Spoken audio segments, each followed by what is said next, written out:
About 20 years ago, when I left the University of Edinburgh for my master's and I started looking for jobs, I was hit in my face, realizing the fact that going to the top 10 university at that top 10 world university at that time would not qualify me to get a job. It was a big blow on my face. I had like two, three interviews and I was really, really, really disappointed. I remember at some point I started thinking, I started having some thoughts that were counterproductive to my desired outcome, which is to get a job. And because of those thoughts, I was almost relenting in applying for new jobs. I remember at that point in time, my brother is also my mentor, said, "God, understand the system, it's not automatic. But when you get to your interviews, write down the questions you're being asked and come back and find solutions because those are the obstacles." And I want to tell you today, some of you would have written your visions or your desired outcomes with the goals to achieve the outcomes. One thing we forget today is to look at the potential obstacles because they will come on that road map towards the outcomes. Just like I did not envisage that I was going to have rejections on my way to getting a job, I want you to sit down and do something for me.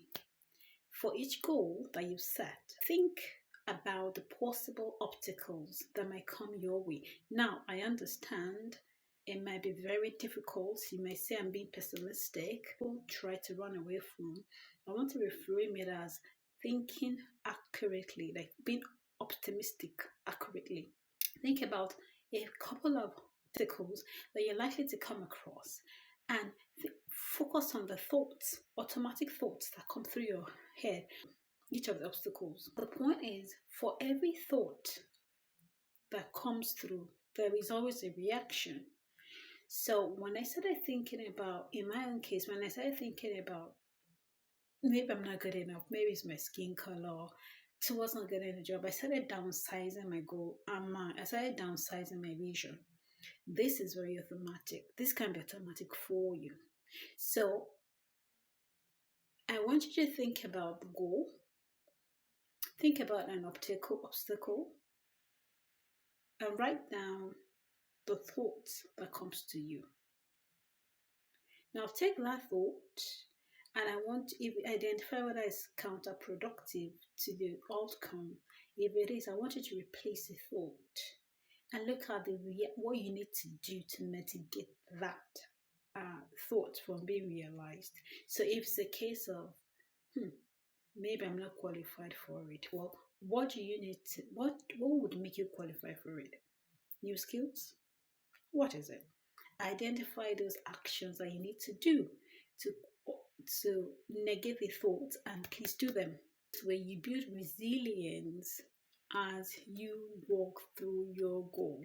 Because really, for every goal that we set, for every outcome that we desire, there will be hurdles on the way. There will be obstacles on the way.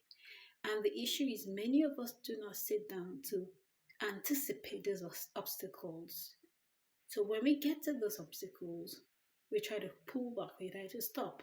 Well, I want to blow your bubble. Expect the unexpected. Okay? Expect the obstacles. Work out the thoughts now. So when you get there, you're like, oh yeah, I've thought about this. And then it won't stop you. Even if it stops you, you can get off as soon as possible and keep going. I hope this helps.